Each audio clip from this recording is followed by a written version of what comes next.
Benvenuti. Sono lieto di accogliere i numerosi pellegrini dell'Opus Dei. Y vinimos a ver al Papa. De Chile. Santiago de Chile. Okay, we are from Nigeria. We came for an audience with the Holy Father. Somos salvadoreñas.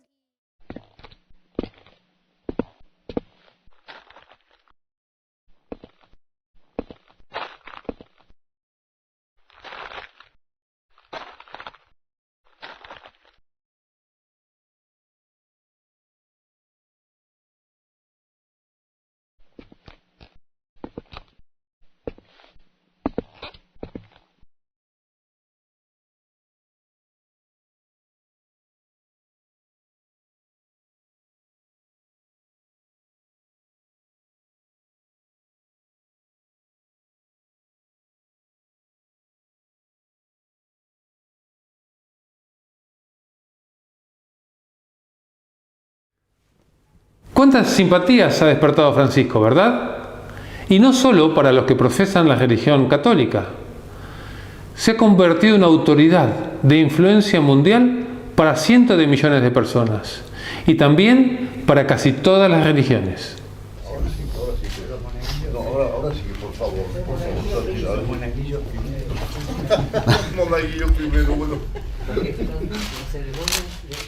Reyes, presidentes, políticos y religiosos en general no pierden oportunidad para mostrarse a su lado y conseguir su beneplácito. Obama le confesó al Papa ser un gran admirador. Beneplácito que les da poder. Poder que lúcidamente es distribuido por el Papa a diferentes personalidades del mundo entero. Rusos, norteamericanos, a los de izquierda, a los de derecha, a las posiciones intermedias, a los evangélicos o a los ortodoxos, a los budistas, por nombrar algunos. Gracias. De esta manera, sus consejos y opiniones se convierten en ley, por consenso casi absoluto. Pero esto no es lo que perciben las cientos de millones de personas que nos rodean.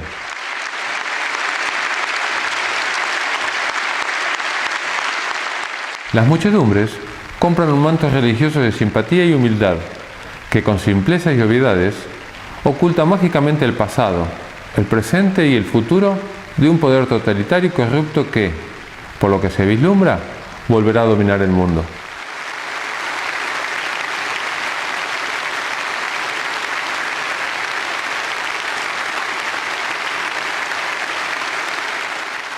Decimos volverá porque en el pasado ya lo hizo. Fue tan trágica aquella época que se la conoce como el oscurantismo del mundo, donde nadie podía pensar distinto y expresar sus opiniones, porque te acusaban de hereje y te quemaban vivo.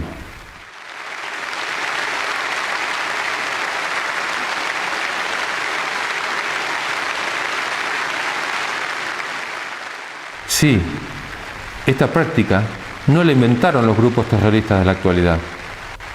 En impresionante cantidad de ocasiones la impuso la Iglesia romana hacia sus críticos, entre otras muchas horribles prácticas homicidas.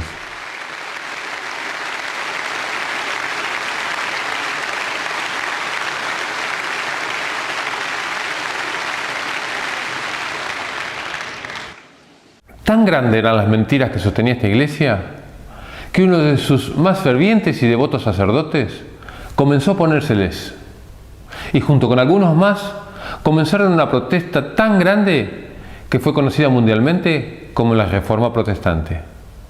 El cura se llamaba Martín Lutero, quien pudo sobrevivir gracias a la ayuda y protección de algunos príncipes de aquella época, y el resultado fue el surgimiento de las iglesias protestantes, luteranas y evangélicas, que hasta la actualidad han mantenido una posición distante de aquella iglesia romana. Sin embargo, en el último tiempo, mucho se ha estado trabajando en pos del ecumenismo, que no es otra cosa que la unión de todas las religiones, no solo entre católicos y protestantes, sino entre cristianos y no cristianos, creyentes y no creyentes. Hoy veremos por qué esto, que en principio parece muy bueno, no lo es, y contiene el mayor engaño de la historia.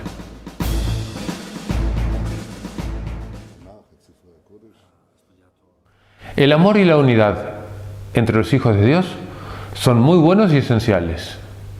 Jesús, estando con sus discípulos la noche antes de morir, oró por esto. Él dijo: No ruego solamente por ellos, sino también por los que, gracias a su palabra, creerán en mí.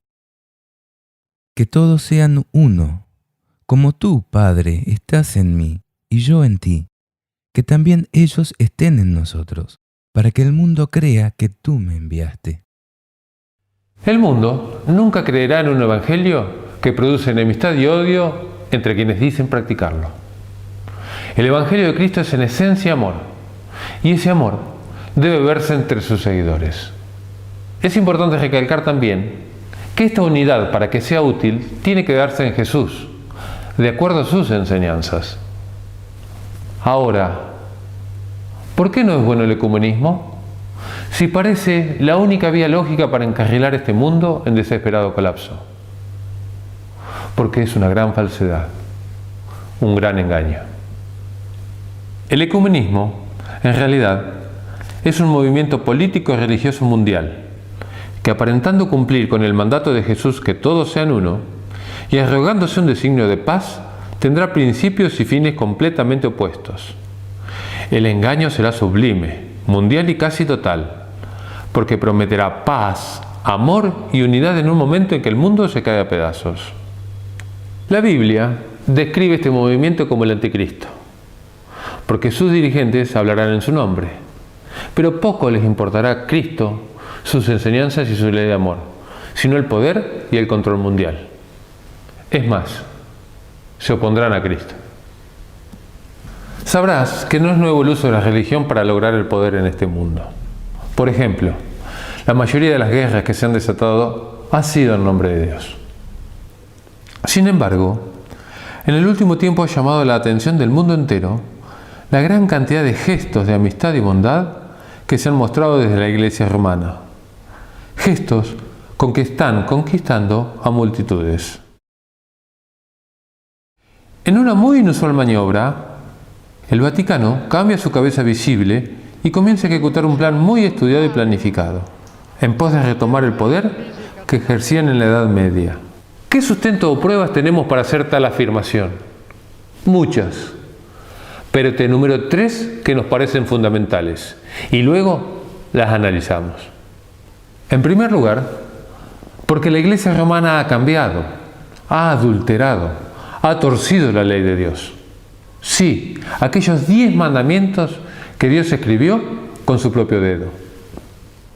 Y no solo eso, sino que enseñan falsas doctrinas que promueven cultos paganos. En segundo lugar, porque el Papa y la Iglesia romana ocupan el lugar de Dios en la mente de las personas y se alían con poderes ocultos para gobernar el mundo. Y por último, porque la Biblia describe y condena claramente a esta iglesia engañadora, que a lo largo de la historia, en vez de promover la voluntad de Dios, ha procurado el poder. Y no solo ha alejado a las personas de Dios, sino también ha perseguido y asesinado cruelmente a millones de personas. ¿Te parece imposible algo de no creer? Pon mucha atención, porque a partir de ahora te demostraremos cómo todo esto es la cruda realidad.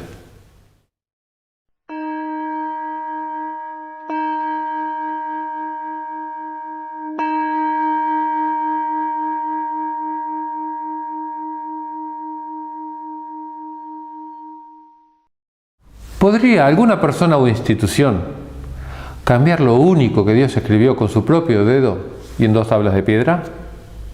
Por supuesto que no. Dios es eterno y no cambia con el transcurso del tiempo. Su ley tampoco. Si le preguntamos a Jesús, Él nos afirma categóricamente: No piensen que vine para abolir la ley o los profetas. Yo no he venido a abolir, sino a dar cumplimiento. Les aseguro que no desaparecerá ni una i ni una coma de la ley, antes que desaparezcan el cielo y la tierra, hasta que todo se realice.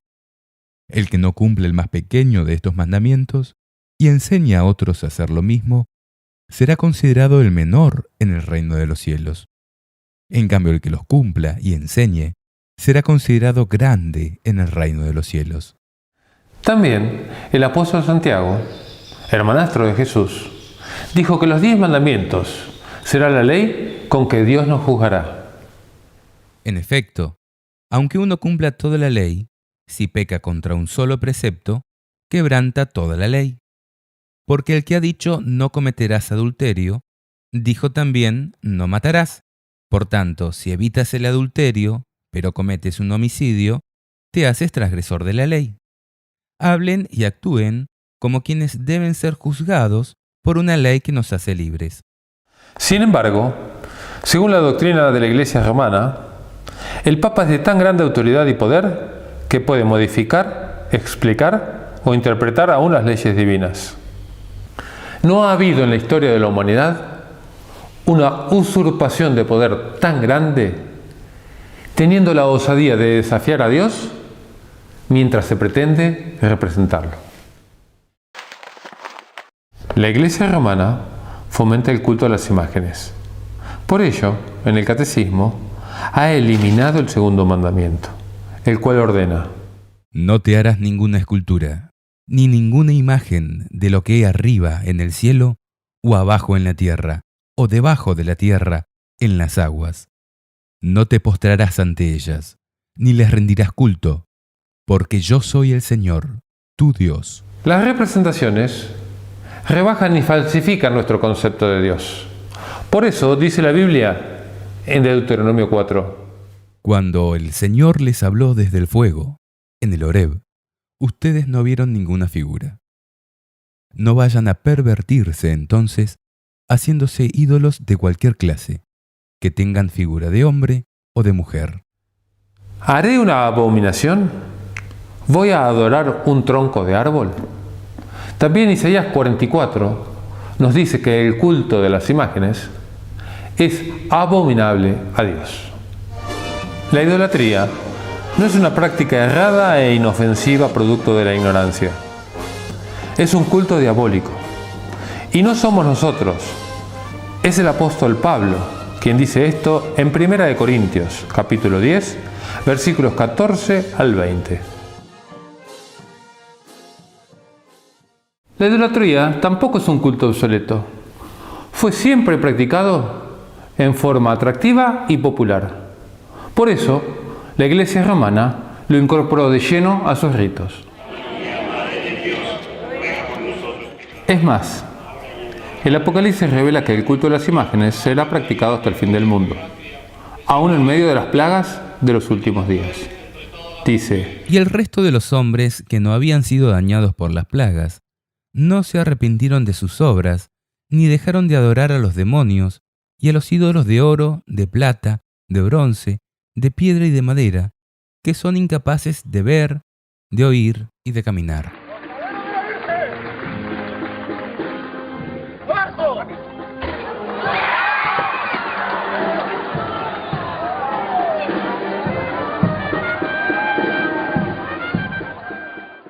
El culto a la Virgen María y a los santos por parte de la Iglesia romana tiene su fundamento en la doctrina que sostiene que el alma es inmortal. O sea, creer que cuando una persona muere, en realidad no muere, sino que su alma se va al cielo, al infierno o al purgatorio. Sin embargo, la Biblia, en Génesis 3, dice que esta fue la primera gran mentira con que el diablo nos engañó. Dios había dicho que la persona que peque, esa moriría. Y el diablo, disfrazado de serpiente, fue el primero en negar esto y afirmar que en realidad no moriríamos, sino que pasaríamos a un mejor estado. La serpiente era el más astuto de todos los animales del campo que el Señor Dios había hecho. Y le dijo a la mujer: ¿así que Dios les ordenó que no comieran de ningún árbol del jardín? Y la mujer les respondió: podemos comer los frutos de todos los árboles del jardín. Pero respecto del árbol que está en medio del jardín, Dios nos ha dicho: no coman de él ni lo toquen, porque de lo contrario quedarán sujetos a la muerte. Y la serpiente dijo a la mujer: no morirán. Dios sabe muy bien que cuando ustedes coman de este árbol, se les abrirán los ojos y serán como dioses, conocedores del bien y del mal. La inmortalidad del alma es una doctrina de origen totalmente pagano.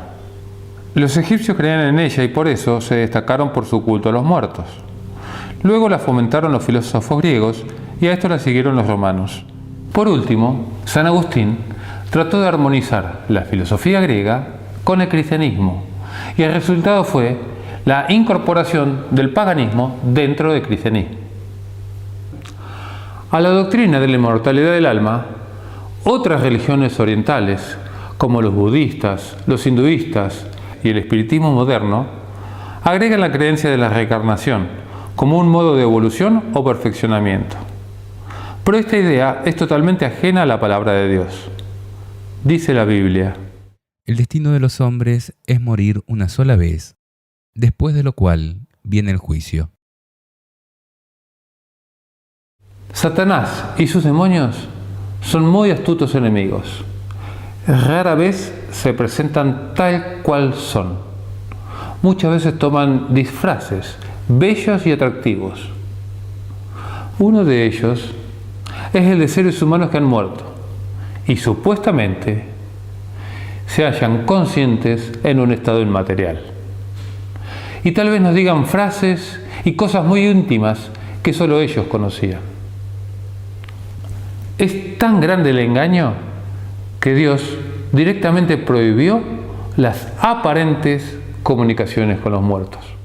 Cuando entres en la tierra que el Señor tu Dios te dará, no aprendas a practicar las abominaciones que cometen esas naciones. Que no haya entre ustedes nadie que inmole en el fuego a su hijo o a su hija, ni practique la adivinación, la astrología, la magia o la hechicería.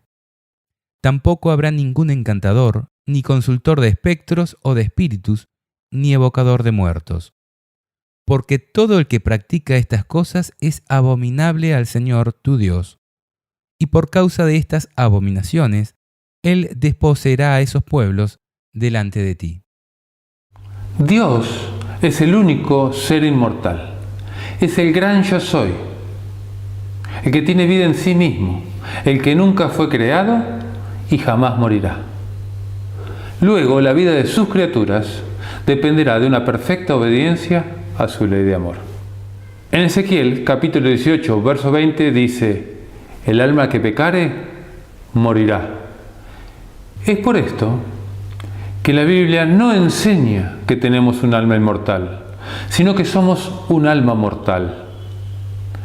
En el relato de la creación, en el libro de Génesis, dice: Entonces el Señor Dios moldeó al hombre con arcilla del suelo y sopló en su nariz un aliento de vida. Así el hombre se convirtió en un ser viviente.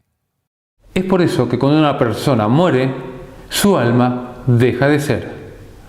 Dice la Biblia: Sí, acuérdate de él antes que se corte la hebra de plata y se quiebre la ampolla de oro, antes que se haga pedazos el cántaro en la fuente y se rompa la cuerda del aljibe, antes que el polvo vuelva a la tierra como lo que es y el aliento vuelva a Dios, porque Él es quien lo dio. El espíritu tampoco es un ser consciente, es la vida que Dios nos da. Por eso vuelve a Dios, que es la fuente de la vida. Y vuelve tanto el espíritu de las buenas personas como de los criminales y de los animales. Porque los hombres y los animales tienen todos la misma suerte. Como mueren los unos, mueren también los otros. Todos tienen el mismo aliento vital, y el hombre no es superior a las bestias, porque todo es vanidad. Todos van hacia el mismo lugar. Todo viene del polvo y todo retorna al polvo. ¿Estamos diciendo con esto que no hay esperanza después de la muerte? De ninguna manera. La Biblia nos da la mayor esperanza de vida después de la muerte, pero no está basada en la teoría de la inmortalidad del alma, sino en la resurrección de los muertos. Jesucristo dice: Yo soy la resurrección y la vida. El que cree en mí, aunque muera, vivirá. Jesús comparó la muerte con un sueño, diciendo: nuestro amigo Lázaro duerme, pero voy a despertarlo. Sus discípulos le dijeron, Señor, si duerme, se curará. Ellos pensaban que hablaba del sueño, pero Jesús se refería a la muerte. Entonces les dijo abiertamente, Lázaro ha muerto. Hablar del regreso de Jesucristo es hablar de la resurrección. Dice la Biblia. No queremos, hermanos, que vivan en la ignorancia acerca de los que ya han muerto, para que no estén tristes como los otros, que no tienen esperanza. Porque nosotros creemos que Jesús murió y resucitó. De la misma manera, Dios llevará con Jesús a los que murieron con él. Queremos decirles algo, fundados en la palabra del Señor. Los que vivamos, los que quedemos cuando venga el Señor, no precederemos a los que hayan muerto, porque a la señal dada por la voz del arcángel y al toque de la trompeta de Dios, el mismo Señor descenderá del cielo. Entonces primero resucitarán los que murieron en Cristo. Después nosotros, los que aún vivamos, los que quedemos, seremos llevados con ellos al cielo, sobre las nubes, al encuentro con Cristo, y así permaneceremos con el Señor para siempre. Consuélense mutuamente con estos pensamientos. La palabra de Dios es clara. Toda la esperanza del cristiano descansa en la promesa de la resurrección de los justos, en el día final, cuando Cristo venga a buscar a sus escogidos. Pero hasta que los muertos no resuciten, el que está muerto, muerto está. Mientras uno está unido a todos los vivientes, siempre hay esperanza, porque más vale perro vivo que león muerto. Los vivos, en efecto, saben que morirán, pero los muertos no saben nada. Para ellos ya no hay retribución, porque su recuerdo cayó en el olvido. Se han esfumado sus amores, sus odios y sus rivalidades, y nunca más podrán compartir todo lo que se hace bajo el sol. Ve entonces, come tu pan con alegría, y bebe tranquilamente tu vino, porque a Dios ya le agradaron tus obras. Que tu ropa sea siempre blanca, y nunca falte el perfume en tu cabeza. Goza de la vida con la mujer que amas, mientras dure esta vana existencia que Dios te concede bajo el sol. Porque esta es tu parte en la vida y en el esfuerzo que realizas bajo el sol. Todo lo que esté al alcance de tu mano, realízalo con tus propias fuerzas, porque no hay obra, ni proyecto, ni ciencia, ni sabiduría en el abismo a donde tú irás. Además de eliminar el segundo mandamiento y fomentar el culto de las imágenes, la Iglesia romana cambió el cuarto mandamiento. Veamos. La Biblia registra que, al comienzo de nuestra existencia, el Creador apartó un día especial para nuestro descanso y comunión con Él. Así fueron terminados el cielo y la tierra, y todos los seres que hay en ellos. El séptimo día, Dios concluyó la obra que había hecho y cesó de hacer la obra que había emprendido. Dios bendijo el séptimo día y lo consagró, porque en él cesó de hacer la obra que había creado. Además del registro de la creación en el Génesis, la Biblia repite en un sinnúmero de ocasiones que el día de descanso es el sábado. Tal es la importancia que uno de los 10 mandamientos está destinado a preservar su vigencia a lo largo de todas las generaciones. Acuérdate del día sábado para santificarlo. Durante 6 días trabajarás y harás todas tus tareas, pero el séptimo día es descanso en honor del Señor tu Dios. En él no harán ningún trabajo, porque en 6 días el Señor hizo el cielo, la tierra, el mar y todo lo que hay en ellos. Pero el séptimo día descansó. Por eso el Señor bendijo el día sábado y lo declaró santo. Fue Dios el que hizo de la observancia del sábado una señal de lealtad entre Él y sus hijos. Cuando las personas apartan el sábado para santificarlo y se abstienen de realizar las tareas comunes de todos los días, reconocen a Dios como su Creador. No dejen nunca de observar mis sábados, porque el sábado es un signo puesto entre yo y ustedes a través de las generaciones, para que ustedes sepan que yo, el Señor, soy el que los santifico. Jesucristo y los apóstoles también santificaron el sábado. Sin embargo, la Iglesia romana enseña a sus fieles a adorar en domingo, el día en que los paganos adoran al sol. En inglés es Sunday o Día del Sol. El sábado es el séptimo día de la semana. Después de 6 días en los que el hombre participa en cierto modo del trabajo de la creación de Dios, el sábado es el día del descanso. El sábado, el séptimo día, es sustituido ahora por el primer día. Como día de la asamblea litúrgica, es el día del encuentro con Dios mediante Jesucristo, el cual en el primer día, el domingo, se encontró con los suyos como resucitado, después de que hallaran vacío el sepulcro. La estructura de la semana se ha invertido.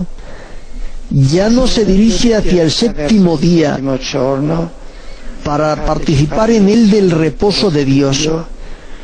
Inicia con el primer día como día del encuentro con el resucitado. Este cambio es un hecho extraordinario. Si se considera que el sábado, el séptimo día, como día del encuentro con Dios, está profundamente enraizado en el Antiguo Testamento. El Catecismo afirma que este cambio fue realizado en honor a la resurrección de Cristo. Sin embargo, ni Jesús ni los apóstoles ordenaron este cambio. Y afirman, si los protestantes siguieran la Biblia, ellos rendirían culto a Dios en el día sábado. Al guardar el domingo, ellos están siguiendo una ley de la Iglesia Católica. Sin embargo, la bendición de Dios es prometida a quienes descansan en su día santo. Si dejas de pisotear el sábado, de hacer tus negocios en mi día santo, si llamas al sábado delicioso y al día santo del Señor honorable, y si lo honras absteniéndote de traficar, de entregarte a tus negocios y de hablar ociosamente, entonces te deleitarás en el Señor, y yo te haré cabalgar sobre las alturas del país, y te alimentaré con la herencia de tu padre Jacob, porque ha hablado la boca del Señor.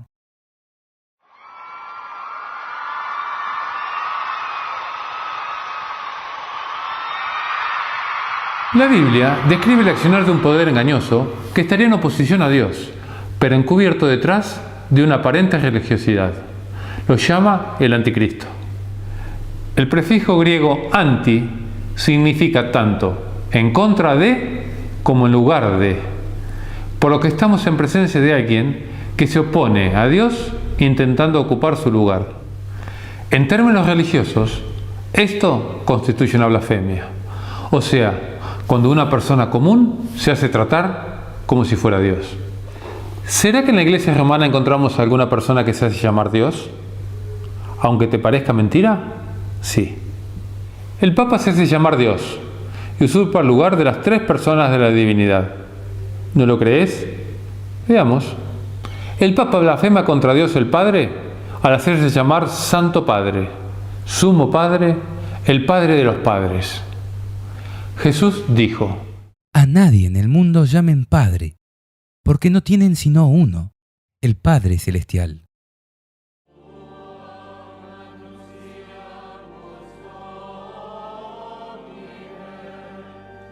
El Papa blasfema contra Dios Hijo al hacerse llamar Sumo Pontífice, lo que equivale a decir Sumo Puente, Sumo Intercesor, título que corresponde únicamente a Jesús. Dice la Biblia en 1 de Timoteo, capítulo 2, versículo 5. Hay un solo Dios y un solo mediador entre Dios y los hombres, Jesucristo, hombre también, que se entregó a sí mismo para rescatar a todos.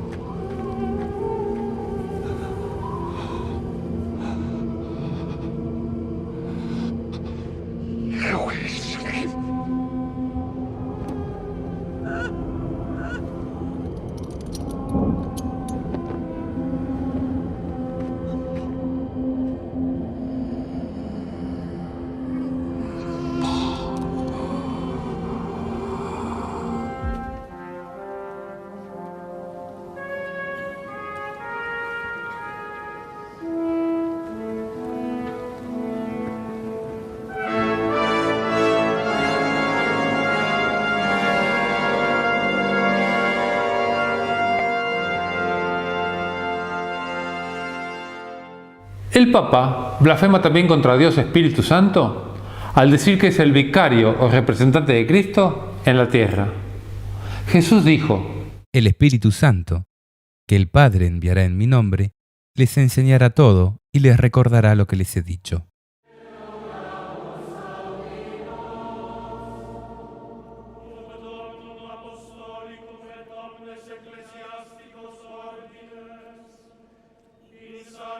Además, los papas aceptan gustosamente que los hombres se postren delante suyo, cosa que ni Pedro, según ellos el primer papa, ni Gabriel, el principal ángel de Dios, han permitido. Veamos algunos pasajes. Cuando Pedro entró, Cornelio fue a su encuentro y se postró a sus pies. Pero Pedro lo hizo levantar, diciéndole: «Levántate, porque yo no soy más que un hombre». Entonces yo caí a sus pies para adorarlo, pero él me advirtió: «Cuidado, no lo hagas, porque yo soy tu compañero de servicio. Es a Dios a quien debes adorar».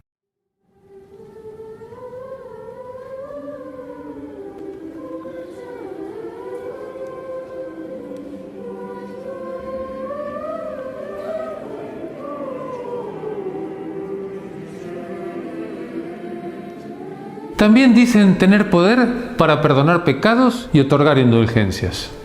Y esto también es una blasfemia, porque perdonar es divino. ¿Quién es este que blasfema? ¿Quién puede perdonar pecados sino solo Dios? Aunque es nuestro deber disculpar las ofensas de nuestros hermanos y aún de nuestros enemigos, y es deber de la Iglesia llamar al arrepentimiento, la facultad de dar el perdón final es únicamente de Dios. El Papa no solamente se arroga esta facultad, sino que hasta en algunos momentos les ha puesto precio en dinero. La venta de indulgencia es un hecho histórico del que no se necesita hablar mucho. San Pedro les diría a los que participan en esta compraventa: Maldito sea tu dinero y tú mismo, porque has creído que el don de Dios se compra con dinero.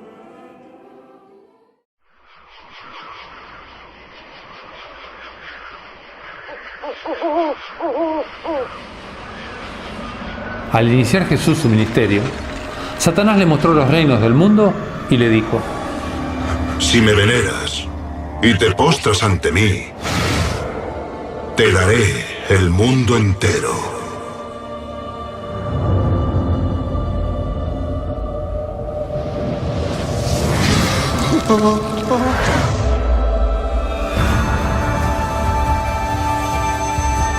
¡Crucificadle!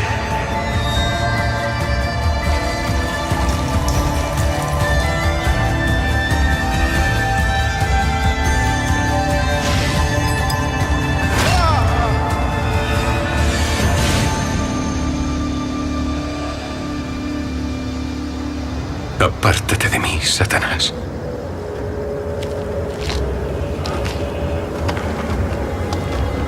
Yo venero al Señor, mi Dios, y solo le sirvo a Él.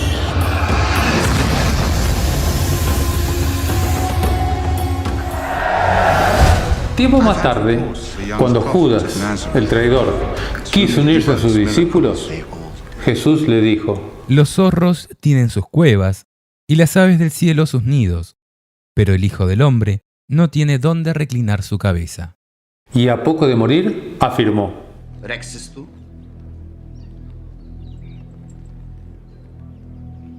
Regnum meum non est hoc mundo. Si esset, putas ministri mei isto sic tradere mei, si ficent. Y oró por sus discípulos diciendo: Yo les comuniqué tu palabra y el mundo los odió, porque ellos no son del mundo, como tampoco yo soy del mundo. No te pido que los saques del mundo, sino que los preserves del maligno. Ellos no son del mundo, como tampoco yo soy del mundo. Y si el reino de Dios no es de este mundo, el reino de la Iglesia romana tampoco es de Dios. Porque el obispo de Roma, aquel que pretende ser el vicario de Jesucristo, aceptó la propuesta que Jesús había rechazado.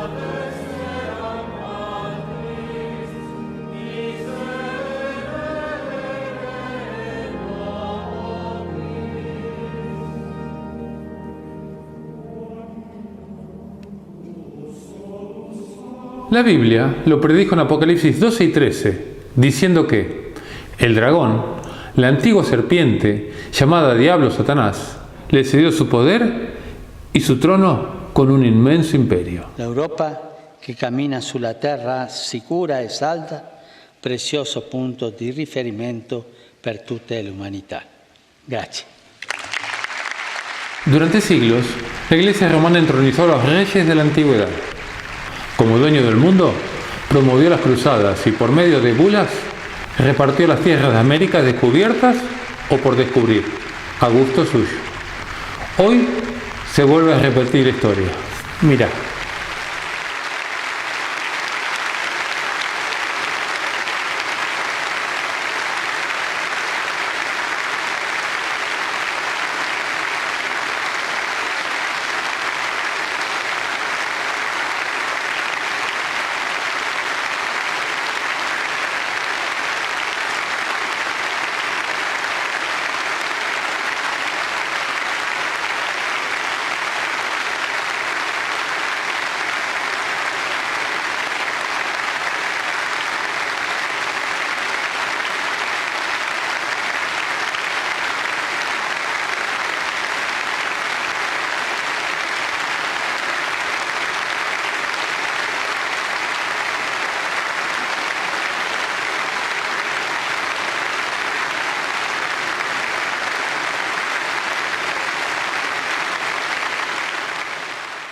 Reyes, presidentes, políticos y religiosos en general no pierden oportunidad para mostrarse a su lado y conseguir su beneplácito, porque esto les da poder.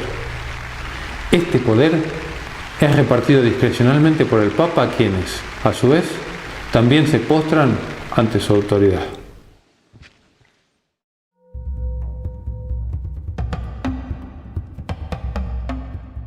Aunque pueda parecer que hay muchas religiones, para la Biblia solo existen dos. Sí, solo dos grupos de personas. Están los que aman y obedecen a Dios y los que aman y obedecen al enemigo, al diablo. Es lógico. Hay dos señores y dos iglesias. A continuación, y si ponemos interés, vamos a descubrir a cada una de ellas. Muchas veces el Apocalipsis utiliza simbologías que al principio no entendemos porque son figuras literarias con significados encubiertos a primera vista. A continuación veremos algunos casos, pero debemos tener en claro que al leer no debemos hacer interpretaciones particulares, sino que la Biblia tiene que explicarse a sí misma. Por ejemplo, cuando la Biblia hace referencia en forma simbólica a la mujer, en realidad se está refiriendo a la Iglesia de Cristo. Dice en Efesios capítulo 5, versículo 25. Maridos, amen a su esposa como Cristo amó a la Iglesia. Por esto, cuando en Apocalipsis capítulo 12 se habla de aquella mujer vestida de sol que es perseguida por el diablo, se está refiriendo a la Iglesia verdadera, que a lo largo de la historia ha sufrido las acechanzas del enemigo de Dios. Allí mismo, en Apocalipsis capítulo 12, versículo 17, se describe a los hijos de Dios como los que guardan los mandamientos de Dios y tienen el testimonio de Jesús. Pero también el Apocalipsis describe el accionar de una iglesia falsa, apóstata, que ha engañado a su esposo y se ha ido con el enemigo. La figura lógica que utiliza la Biblia en este caso es la de una mujer prostituta que va a ser condenada por Dios a causa de sus pecados. Dice: Vino uno de los 7 ángeles que tenían las 7 copas y me dijo: Acompáñame y te mostraré cómo va a ser castigada la famosa prostituta, que está sentada a la orilla de los grandes ríos. El capítulo 17 de Apocalipsis es explosivo. A medida que avancemos, te darás cuenta por qué. Si lo lees de corrido, es muy probable que no entiendas nada. Pero si te detienes y buscas el significado de cada símbolo, descubrirás el mayor engaño de la historia. Imagínate que tenemos que resolver un enigma o un caso policial. Disponemos de cierta información y debemos interpretar el significado correcto. Y ojo, porque hay un solo significado, el que nos da la propia Biblia. Vamos al texto y veremos cuál es la iglesia que sirve al enemigo de Dios. Apocalipsis capítulo 17. El versículo 1 dice que esta mujer prostituta o iglesia falsa está sentada a la orilla de los grandes ríos. Y la misma Biblia se ocupa de aclarar qué son los grandes ríos. En el mismo capítulo 17, versículo 15, dice: Los ríos, continuó diciéndome el ángel, a cuya orilla está sentada la prostituta, son los pueblos, las multitudes, las naciones y las diversas lenguas. Por consiguiente, tendríamos que pensar en una iglesia prostituida que ha dejado a su esposo, o sea Dios, y que su influencia se expande sobre pueblos, muchedumbres, naciones y lenguas. La iglesia romana cumple esta característica.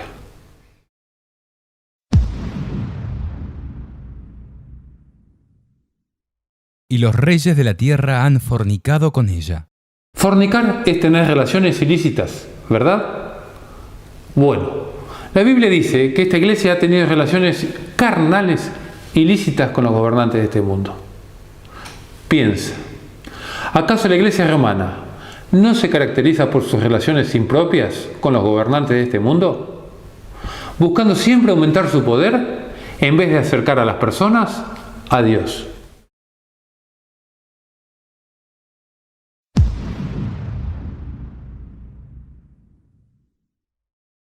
Y los habitantes del mundo se han embriagado con el vino de su prostitución. Aquí la Biblia nos presenta a nosotros, los habitantes de este planeta, adormecidos, atontados a causa de sus engaños, sin poder tomar conciencia de la realidad de las cosas. Pensemos, por ejemplo, en la multitud de casos de abuso de menores que aún la ONU ha pedido explicaciones y que ellos mismos no pueden dejar de reconocer. Y veremos cuán embriagados nos tiene esta iglesia apóstata. Pensemos de cuántas estafas es culpable el ex Banco Vaticano, actual Instituto de Obras Religiosas, y sin embargo son ellos los que nos dicen que es necesario un nuevo sistema económico mundial basado en la ética. Recordemos la gran cantidad de guerras y matanzas, asesinatos y torturas que han realizado en las cruzadas o con la denominada Santa Inquisición, por ejemplo. O aquellos papas como Pacelli, Pío XII, que se alió con Franco y Hitler para realizar el exterminio judío. Y luego nos hablan de respeto y tolerancia al prójimo. Ni que hablar de la curia romana y sus pervertidas fiestas sexuales. Sin embargo, el mundo no pide cuentas de ello y continúa embriagado con el vino de su fornicación. Al borde de un santo escándalo, Paolo Gabriele es el mayordomo del Papa Benedicto XVI. Fue detenido este viernes por la Gendarmería Vaticana bajo la presunción de ser la garganta profunda que ha filtrado documentos secretos del Vaticano. Palabras textuales de Benedicto XVI. No abandono la Iglesia, sino que continuaré sirviéndola con la misma dedicación, pero de una forma más adecuada a mis fuerzas. El Papa se dirigió en estos términos a más de 100.000 personas que llenaron la plaza de San Pedro para escuchar el rezo del último Ángelus de Ratzinger como sumo pontífice. En la ciudad del Vaticano se ha extremado la seguridad por la multitudinaria asistencia de peregrinos procedentes de todo el mundo. Ya unas semanas del cónclave, que elegirá al nuevo Papa, algunos colectivos de la Iglesia Católica presentaron una petición contra la participación de un cardenal estadounidense. El rechazo se debe a que el sacerdote fue acusado de haber encubierto casos de abuso sexual de menores, mientras el Vaticano señala a algunos los medios de comunicación de difundir datos falsos. Estas declaraciones del pontífice vienen 2 meses después de que un panel de la ONU criticó severamente al Vaticano por cómo ha venido manejando las investigaciones de abusos y acusó a la Iglesia de proteger a los culpables. Pero me siento interpelado a hacerme cargo de todo el mal que algunos sacerdotes, bastantes, hacerme cargo y a pedir perdón del daño que han hecho por los abusos sexuales de los niños. La Iglesia es consciente de este daño. Hola Daniel, el pontificado de Benedicto XVI estuvo marcado por varios escándalos que dañaron la imagen de la Iglesia. ¿Esta decisión pertenece al propio pontífice o algo o alguien lo habría impulsado? Un elemento clave a tener en cuenta relacionado con la decisión del Papa de hoy es la lucha a muerte dentro de la Iglesia entre las fuerzas de la masonería y de la fe católica. Son cosas que no vamos a oír o escuchar mucho en los medios de comunicación de masa, pero desde luego es una cosa que va desde ya hace muchísimo tiempo atrás. Explico. El mundo está a punto de cambiarse para siempre. Lo que estamos viendo en directo, la destrucción global de la economía mundial, no es un accidente ni tampoco un error de cálculo cometido a consecuencia de los chanchullos de los políticos. Y el Vaticano es una de las empresas financieras más grandes de la historia. Su papel desde siempre ha sido no tanto salvar las almas de los fieles, sino como una entidad financiera librando esta batalla sin cuartel para proteger la riqueza acumulada casi durante 2000 años. Todos están luchando por los mismos intereses, hacerse con el control del mundo. Las almas en este juego es un acto secundario.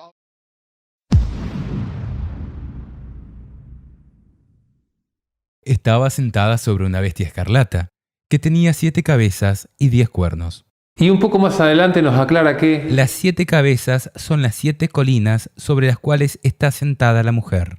Si ponemos atención, Roma es la única ciudad en el mundo famosa por estar asentada sobre 7 colinas, las cuales se llaman Palatina, Aventina, Celina, Esquilina, Vímina, Quirina y Capitolina.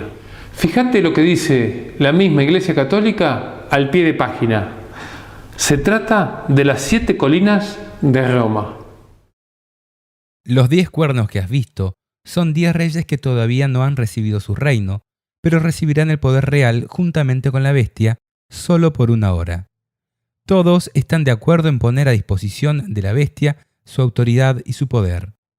Los cuernos, obviamente, representan a las principales potencias del mundo que, según la Escritura, le entregarán el poder a la Iglesia romana.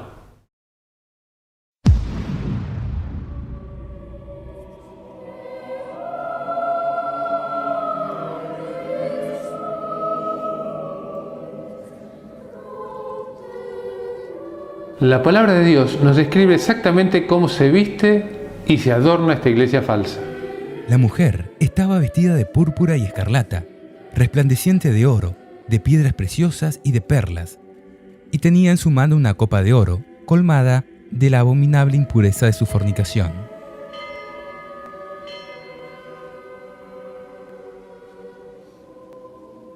¿En qué iglesia sus máximos representantes se visten de color púrpura y rojo escarlata? ¿Qué iglesia se caracteriza por poseer mucho oro? ¿Cuál es la única iglesia que utiliza la copa o cáliz de oro en sus cultos? Creo que ya tenemos casi resuelto el caso, ¿no?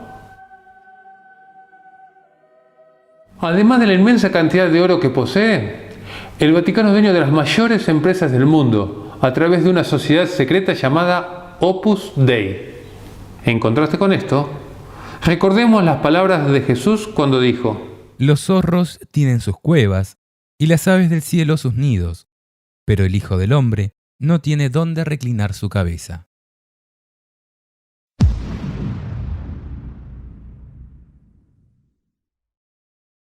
Sobre su frente tenía escrito este nombre misterioso: Babilonia la Grande, la madre de las abominables prostitutas de la tierra. Esta iglesia caída, que la Biblia llama Babilonia por la confusión de doctrinas paganas que impone, tiene hijas que han salido de ella y que también se han pervertido. I want you to video a message back. Come up here and let's do it this way so he can see this whole congregation. So I've got to go to the Vatican again. Yes. I'm ready, sir. My dear sir. Oh, sorry. My dear sir. Thank you so from the bottom of our hearts.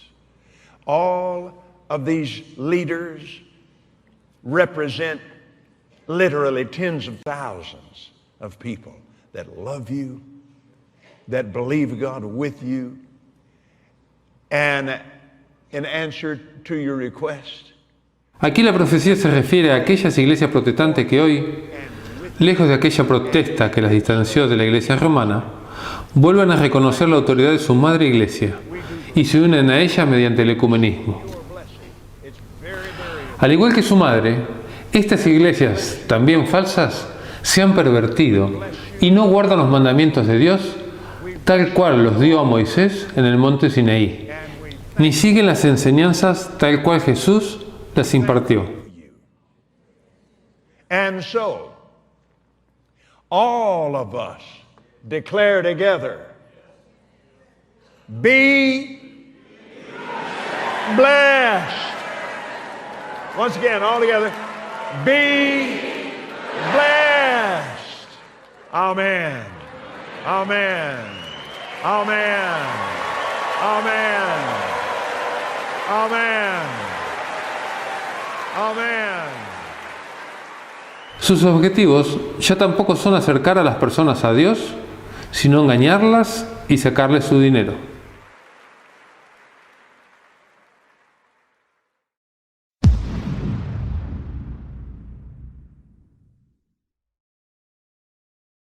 Y vi que la mujer se emborrachaba con la sangre de los santos y de los testigos de Jesús. Y al verla, quedé profundamente asombrado. De la relación nefasta entre el poder político y religioso, no pudo nacer otra cosa que opresión y persecuciones. Si lees un poco de historia, verás cómo esta misma iglesia romana cometió los crímenes más horrendos que podrías imaginarte, bautizando sus asesinatos de nombres tales como Santa Inquisición o Cruzadas Evangélicas. Y todo lo hacían en nombre de Dios. A causa de ello, multitudes de personas reniegan de todo tipo de creencias religiosas.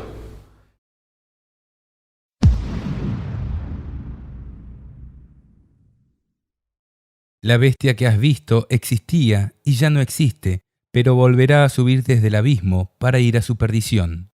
Y los habitantes de la tierra, cuyos nombres no están escritos en el libro de la vida desde la creación del mundo, quedarán maravillados cuando vean reaparecer a la bestia, la que existía y ya no existe. Dios proteja nuestras almas.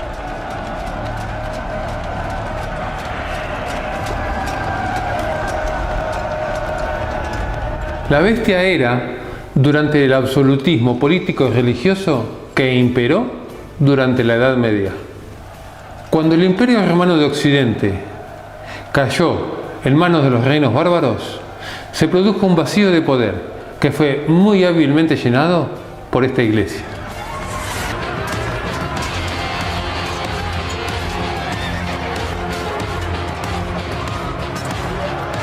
¡No queméis las iglesias! ¡Dejad las iglesias! Desde entonces, el papado ejerció su soberanía indiscutida. Durante la Revolución Francesa, en 1798, el papado recibió su herida mortal cuando el general Berthier, al mando de Napoleón, tomó prisionero al Papa Pío VI. A partir de entonces, se quebró la hegemonía papal y más tarde, en 1870, los ejércitos de Víctor Manuel, liderados por el general Garibaldi, le confiscaron los estados pontificios en pro de la unificación de Italia. Luego, con la venida de los gobiernos constitucionales republicanos, respetuosos de las libertades individuales y con limitaciones al poder de Estado, se ha mantenido su herida abierta. Las profecías del Apocalipsis nos muestran las cosas que sucederán al final de la historia. Por eso, el ángel le muestra a Juan las cosas que sucederán cuando la bestia no es. Hoy, aunque la Iglesia romana es un factor muy importante de poder, aún no puede controlar abiertamente a las naciones. En la visión, la atención de Juan encuentra su presente precisamente en nuestro presente. Lo anterior es historia, lo posterior es futuro.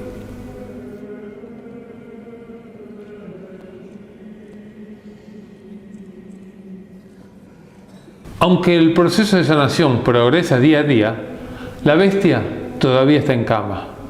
Pero la profecía anticipa que la bestia volverá a ser.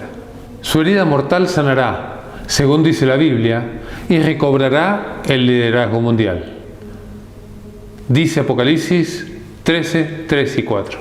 Una de sus cabezas parecía herida de muerte, pero su llaga mortal ya estaba cicatrizada. Toda la tierra, maravillada, siguió a la bestia, y todos adoraron al dragón, porque él le había cedido el poder. Y también adoraron a la bestia, diciendo: ¿quién se le puede igualar? ¿Y quién puede luchar contra ella? Qué incertidumbre que le han puesto, qué misterio, ¿no? A todo esto.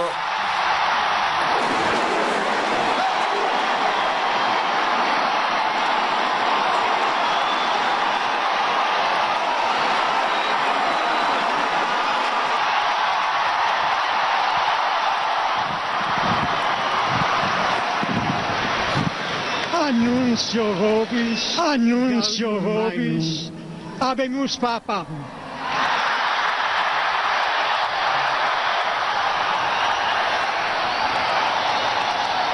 Eminentissimum ac reverendissimum Dominum Georgium Marium, Sancte Romani Ecclesiae Cardinalem Bergoglio.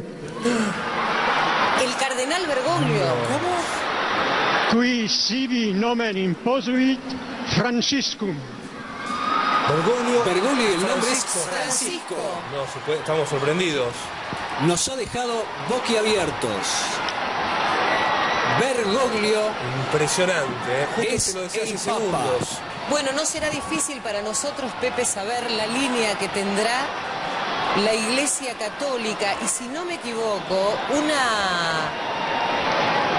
un giro importante en la conducción de la Iglesia a partir de ahora, teniendo en cuenta las características de Bergoglio, a pesar que ha estado muy cerca de Benedicto XVI en su momento. Así consiguió que todos, pequeños y grandes, ricos y pobres, libres y esclavos, se dejaran poner una marca en su mano derecha o sobre su frente, de manera que nadie podía comprar o vender si no llevaba marcado el nombre de la bestia o la cifra que corresponde a su nombre. Esto está en un futuro cercano. Seguramente vos y yo seremos testigos de la imposición de un sistema económico y financiero mundial en el cual no podremos comprar ni vender, a menos que estemos dentro de este sistema, el cual tendrá leyes que estarán en oposición a las leyes de Dios. Específicamente, el día domingo se impondrá como el día de descanso obligatorio para todo el mundo, y si no acatás esta normativa, se te prohibirá comerciar. Acordate lo que te digo, el día de descanso tendrá mucho que ver en este sentido.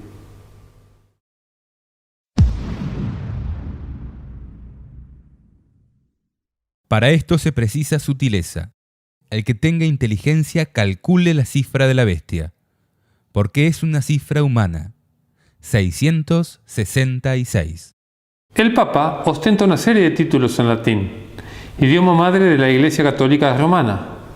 Dos de estos son Vicarius Filii Dei, que traducido es representante del Hijo de Dios, lo cual vimos que es una blasfemia, pues el representante de Jesucristo es el Espíritu Santo.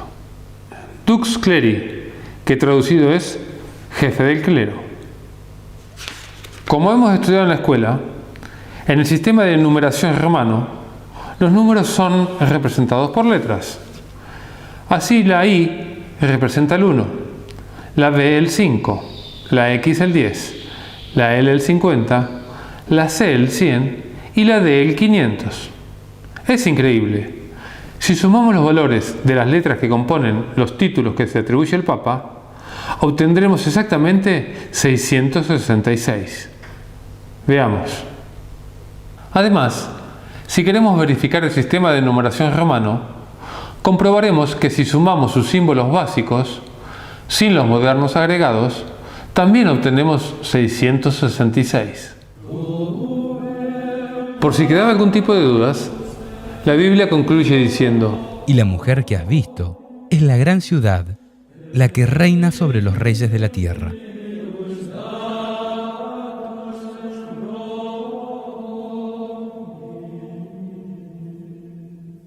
Creo que el caso está resuelto, ¿verdad?